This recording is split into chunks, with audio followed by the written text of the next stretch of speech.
Good morning, Meredith. It may almost be over. The long-awaited ruling from the Brazilian court was categorical. It came on June 1st, 2009, just days after Sean Goldman's 9th birthday. A stunning ruling from a single Brazilian judge who said enough is enough. A federal-level judge wrote 82 pages explaining why my son needs to be with me. The judge's order said it was urgent that Sean be sent back to New Jersey immediately because he was being subjected to a, quote, pernicious process of parental alienation. Psychologist Dale Atkins, an expert NBC consulted, says that term essentially means the brainwashing of a child against his own parent. So all of their memories about wonderful times together, about a gentle or sensitive or caring or loving parent are washed away, and they're replaced with very negative and denigrating images and realities for the child. And so they then take those as truth. The judge's ruling, based on reports from 3 Brazilian psychologists, also said that the longer Sean was away from his father, the more damage would be done. The psychiatrist came back and said every day that Sean is away from his father and in this current situation is injurious to his mental health. To David's supporters, that made the ruling ironclad. We all thought, wonderful, this is it, done, end of story. On the website supporting David, it was summed up with one simple word. In Brazil, the judge's ruling made front-page news. But when David rushed down to Brazil, the unthinkable happened. A Supreme Court justice suspended the return order. It's incomprehensible, to the point of obscene.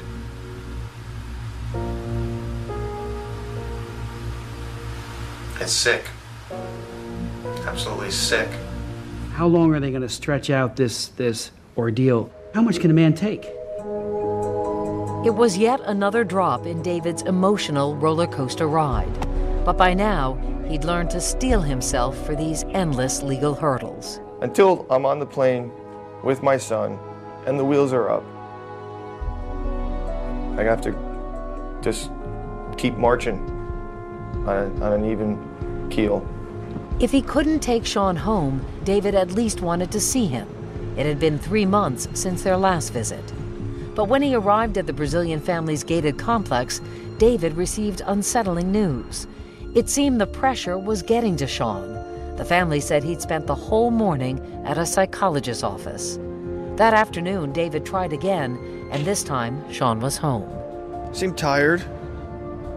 He seemed a little bit nervous, a little bit, but the longer we were there, then he starts calming. The change in his son was unnerving to David. The judge's ruling said the parental alienation Sean was experiencing was so detrimental, he was in danger of no longer recognizing his own father. That's got to be difficult for you to hear when they say that this child is the victim of parental alienation. Psychological torture, emotional damage. I mean, those words have also been used. So everyone there now gets it. But for me, as a parent, to sit here and even have to talk about the suffering and the torture that my son is being exposed to is beyond words. It strained David's visits with his son. For every hello with Sean, there was a goodbye. After that, things were out of his control. Because he goes back up into that apartment, into the house of horrors, essentially. You cannot call him dad, you cannot say you love him, you cannot be affectionate. If you do any of these things, you will be taken from us, you will never see us again. Don't forget, Sean, he abandoned you, he didn't love you, he's pretending. How do you know they're saying it's that? It's written in the report. By the court-appointed Yes. psychiatrist. David says he got even more worried about his son's well-being when Sergio Tostes, the attorney for Sean's Brazilian family, hinted that he might try to put the boy on the stand. The process of justice will be completed when Sean is heard. Until then, we don't have, the due process of law totally completed. I think it's terrible. I think it's sinful, the amount of pressure they're putting on my son. And it should never come to the point where they need to put him on a stand and testify. I mean, that's incomprehensible. How cruel. How cruel. But there was more. Bruna's family took Sean to a psychiatric facility, and after sitting him down in a glass-enclosed room in front of 5 paid witnesses and a video camera, they had one of their own psychologists question him about where he wanted to live. Sean said Brazil. David's camp was outraged. Some 9-year-old does not come up with the idea of doing a 40-minute video repeating over and over again how he wants to stay in Brazil. It has all the earmarks and markings of a hostage situation. Do you see any possibility that Sean might have, in a quiet moment, come to the conclusion by himself that he wants to be in Brazil, and that's what he was conveying on that tape? No. He's a defenseless, helpless, innocent victim, a child who lost his father. He's scared to death that he's going to lose the only other people that he knows.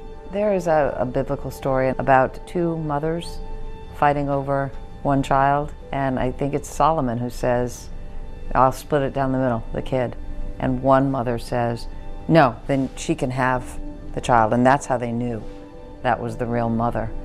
Is there any part of you that would be able to say, I can't let him go through this anymore, I would rather step aside, let them raise him, than keep this going back and forth? Let me ask you this.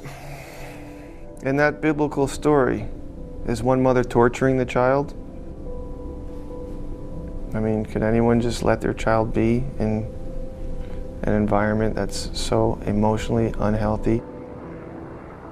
Threatening legal action, David's attorneys prevented the family from broadcasting the controversial tape. It was really the height of hypocrisy. I mean, on the one hand, they're running a family law practice specializing in international child abduction cases, actually with clients like David Goldman, while at the same time, they're harboring an abducted child on their own roof. What surprised us the most was the power and the connections that the families had and the lengths that they were willing to go to keep Sean in Brazil.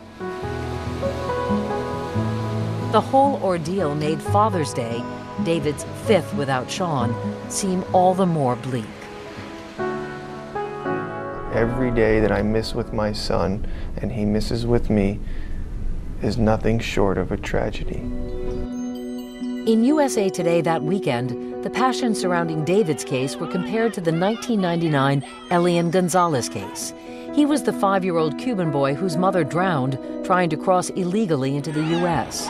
His relatives in Florida tried to keep him here, but the U.S. government ultimately seized him and returned him to his father in Cuba. The law said he belonged with his father, and the U.S. returned him to his father. Brazil has the same responsibility. Bring Sean home now! Pressure surrounding the case had become so intense by then, even the President of the United States weighed in. When I spoke to President Obama in July, he told me Brazil was being strongly advised to take action. We have advised the Brazilian government that we want to move this forward expeditiously and that we want folks to abide by international law.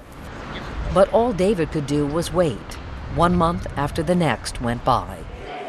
In December, he traveled to Washington to deliver a personal speech to Congress during a hearing on international child abduction. My parents, Sean's grandparents, his aunts and cousins in New Jersey, all of whom love and desperately wait for his return, just concluded our 6th family Thanksgiving meal with an empty place setting, waiting to be filled by Sean.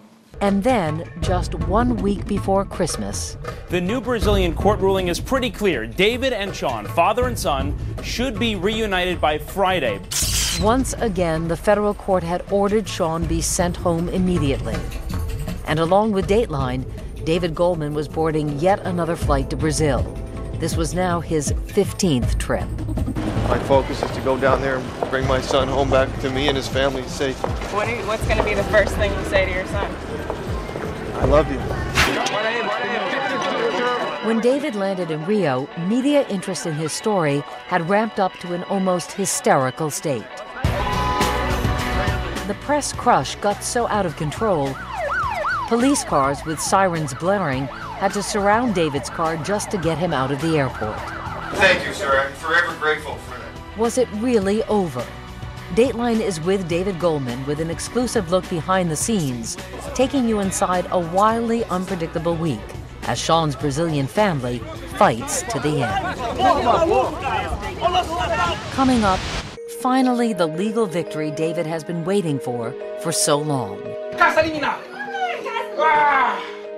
When Dateline continues.